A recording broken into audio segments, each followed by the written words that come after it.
We got the official announcement video for Pokemon Pocket's Mega Rising expansion for our 1 year anniversary. It's going to have a whopping 3 booster packs in it, and the release trailer showed us 6 different Megas, including 3 we haven't seen before, and a handful of other cards. Let's go ahead and dive into talking about where those cards could be useful in the metagame.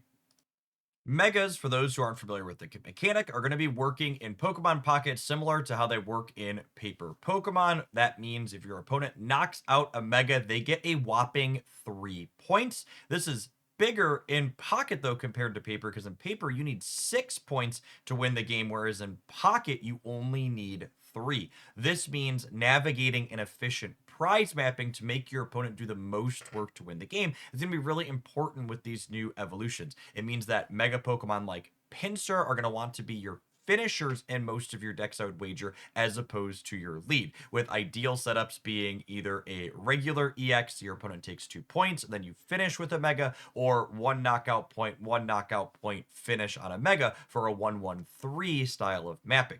Mega Pinsir jumps out to me immediately as perhaps the perfect pairing for efficient lead grass EX Pokemon. Either Executor EX or Leafeon EX are the two that immediately come to mind. Executor in particular feels appealing with Mega Pinsir because it's another coin flip Pokemon, meaning you could play 2 copies of the supporter will to guarantee that your coins are going to hit heads at critical moments. Executor hitting 80 early lets it clear out a lot of basics guaranteed before they can evolve, and Mega Pinsir hitting for 150 will clear out something like a Suicune or a Giratina in one massive swing. Executor also only needs 1 energy, same with Leafeon providing its own from its evolution, meaning you have time to power up Mega Pinsir's 3 energy attack behind it. With a single stage 1, and this is a basic, it also gives you 14 deck slots to have a ton of utility cards like Will, Erica, and others, which is often how we see a lot of Pocket's most successful decks over its history templated.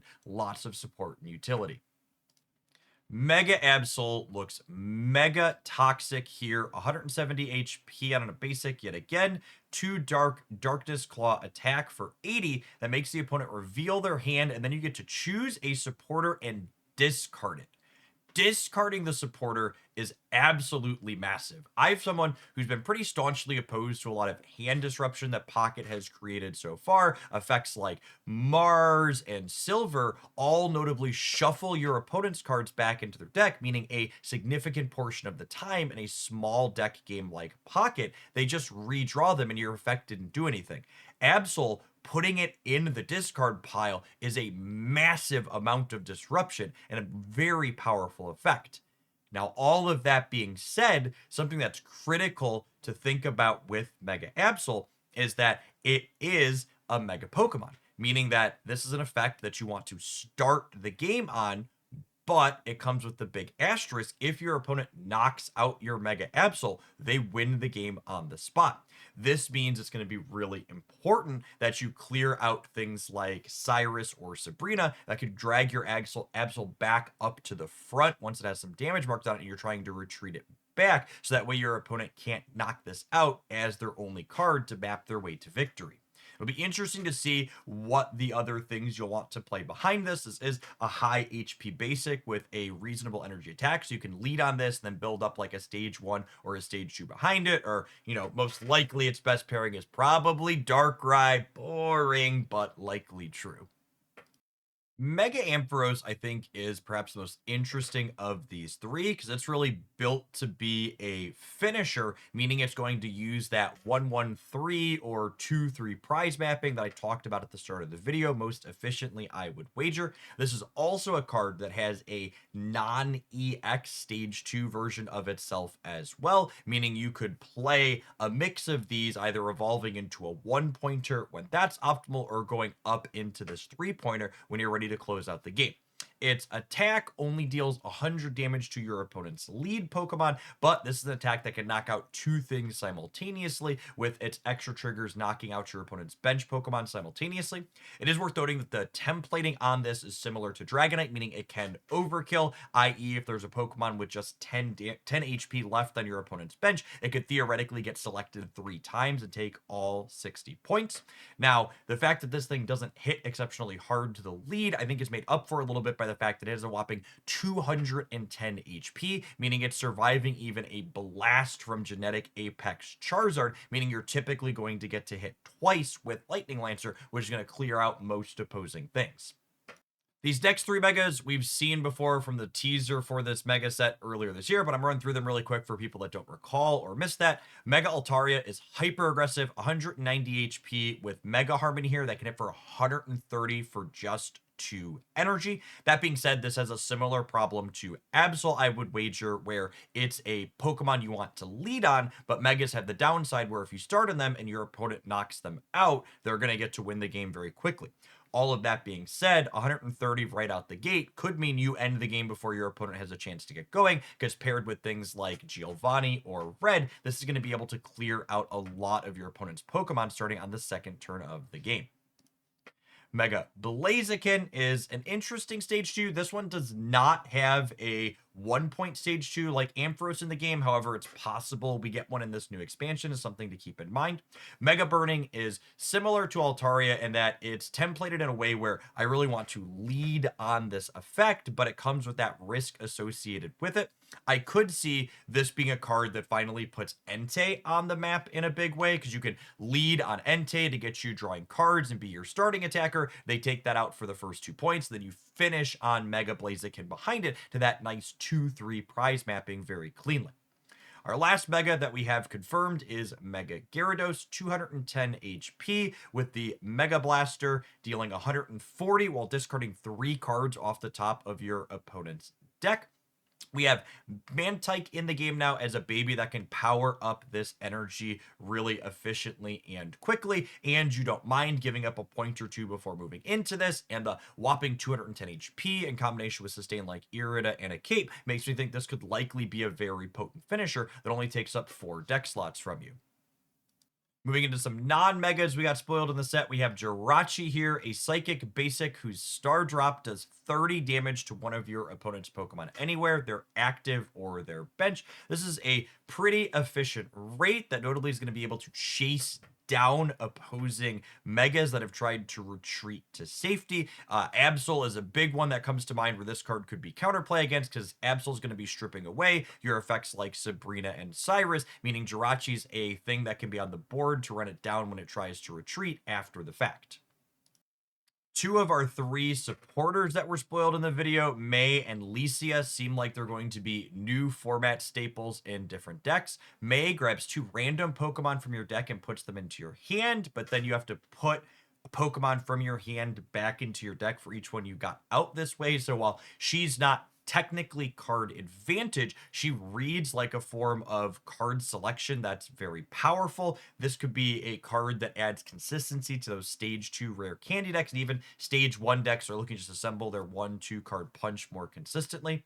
Licia is the type of consistency I really like to see added to this game. She grabs 2 random basic Pokemon with 50 HP or less from your deck and puts them into your hand. So she's explicitly a consistency element that only works with the type of deck that have struggled to be more competitive in Pocket, in my opinion. She doesn't fish up those big HP EX basics like we typically see dominate the metagame, like Suicunes and Darkrai, but she helps things like Executor EX, or maybe even fishing up that Jirachi that we just looked up as utility cards, while also being another functional draw 2 added to the game. Marlon's here in the middle. Healing 70 is a lot. Obviously, it's going to depend on what Jellicent and Corcosta's stats look like. Historically speaking, I'm not optimistic for this card, because usually this type of effects are paired with cards that are just not very good, but it's definitely a wait and see type moment until we know the full card list. 2 other trainers here are the Flame Patch as well as the Sitrus Berry. Flame Patch grabs a fire energy from your discard pile and attaches it to your active Pokemon. This can be used a little bit of an accelerant in some ways if you like retreat and then put up another Pokemon in a way that's a little bit of a surprise. I imagine this could have some good utility depending on what fire payoffs are good in the game. And then we have the Sitrus Berry here. When your Pokemon that this is attached to has half their HP or less, it heals it for 30 and then gets discarded. This is technically more efficient than a potion. It's more in line with the supporter Pokemon Center Lady, but obviously it's more restricted on the timing from when it works, meaning you can't top up a Pokemon to save it from one big blast if it's taking a chip shot from something like a Darkrai. We got 3 different arts for Furfrou Spoiled, an 80 HP basic that takes 20 less damage from attacks and has the Sharp Fang attack of dealing 50. I could see a world where this is a reasonable lead in front of some of these megas, being part of that 113 prize mapping that we've talked about a couple of times in this video. It has the ability to just sit and take tank damage thanks to its Fur Coat ability, and because it's 2 colorless energy for its attack, it can hit in a pinch, and it would give these mega Pokemon decks a pretty organic answer to things like Oricorio that will still be annoyingly running around the game. Apologies for the image quality on this last set of cards, but this is what we got from the teaser video. They didn't give us high-res images of them, but there's some really interesting designs in here. Jellicent is one I mentioned a moment ago. We would need to know what exactly it does, and unfortunately, its HP is cut off in the image, but the bouncy body seems quite good. This is in the active spot and damaged by an attack from your opponent's Pokemon. Take a water energy from your energy zone and attach it to one of your benches, and it has a 2 energy deal 60 type attack. So this is a lead 1-pointer that could build up something like that Mega Gyarados in your backline, again working towards that 113 prize mapping. So you have this lead thing that can be attacking for 60 while you still work towards that 4 energy on your Gyarados. We have Gumi, this dragon Pokemon whose sticky membrane says that this is in your active spot. Attacks used by your opponent's active Pokemon cost more. It only has 40 HP, and it has an attack that's 2 energy, so inconsistent, but it's going to slow your opponent down meaningfully, I would wager. Hydreion is a really interesting stage 2. So the Hyper Ray deals 130 for 3 on a 1 knockout point Pokemon, discarding all energy. But its Pokemon ability is the really big deal here. Once during your turn, you can grab 2 dark energy from your zone and attach it to this, meaning at any point, this thing effectively only attacks for 1 energy. And 130 for 1 energy is a massive amount of damage. If you're going first and you have a rare candy, you can hit this on your second turn and Hyper Ray 130 to your opponent's lead, which in tandem with a Giovanni or a Red could blow away even something like a Suicune or an Entei before they get their second energy attached. Finally, we have Aegislash, one of my personal favorite Pokemons, has okay design here, 140 HP on a stage 2, and but its Curse Metal says your Psychic and Metal Pokemon do plus 30 damage to your opponent's active. So this is very clearly intended to be a support Pokemon, but it's also a stage 2 to do that. Its Slicing Blade attack here notably does 70 damage for 3 energy, and that's a key breakpoint into Oricorio. So I could see perhaps there's a double stage 2 deck in the metagame where you're an Aegislash plus Solgaleo deck, for example, where Curse Metal lets Solgaleo punch up to that 150 damage, which is a really key breakpoint into a lot of basics, while Slicing Blade on the Aegislash gives you a clean answer to Oricorio, something your EX decks want to have an answer to. For a pure gameplay perspective, I gotta say, I love a lot of the designs that are coming in this expansion, and I really like the idea of learning how to navigate these mega Pokemon, whether it's worth the risk of leading on them, or if you're gonna wanna be prize mapping into them as your finisher more frequently. From an economy perspective, I'm not really surprised to see them be 3 booster packs. There were so many people that were lauding the cosmetic EX Deluxe pack that we just had as a nice catch-up point for people who were behind, thinking they were kind of taking the foot off the gas and releasing cards slower. But this 3 booster pack setup to start the second year means that they really haven't slowed down their releases at all, and predictably, that Deluxe EX pack was simply a way to FOMO people into spending their hourglasses that they have saved up on limited time cosmetics, since that booster pack is disappearing on October 30th and you won't be able to open it up again. It's a pretty typical gotcha game style ploy where you set up something that drains resources people have saved up and then drop something that's even bigger, demanding more resources to encourage people to really start spending again as we head on in to the second year of the game. What deck list are you looking forward to playing with in the new cards? I would love to hear about it in the comments down below. If you enjoyed this video, please tap the like button. I would love to have Pokemon Pocket content in my regular schedule, but metrics on it have been a little bit to be desired. It feels like a lot of people have been burning out on this game. If the numbers are here, I plan to be here checking things out, but I'm definitely going to follow what makes sense. So this is my job, and it's the way I pay for food over my children, food over their their head, roof over their head, and food in their bellies and all that jazz. I appreciate all the support from folks over this first year, and I'm curious to see where this game heads as we get into the second.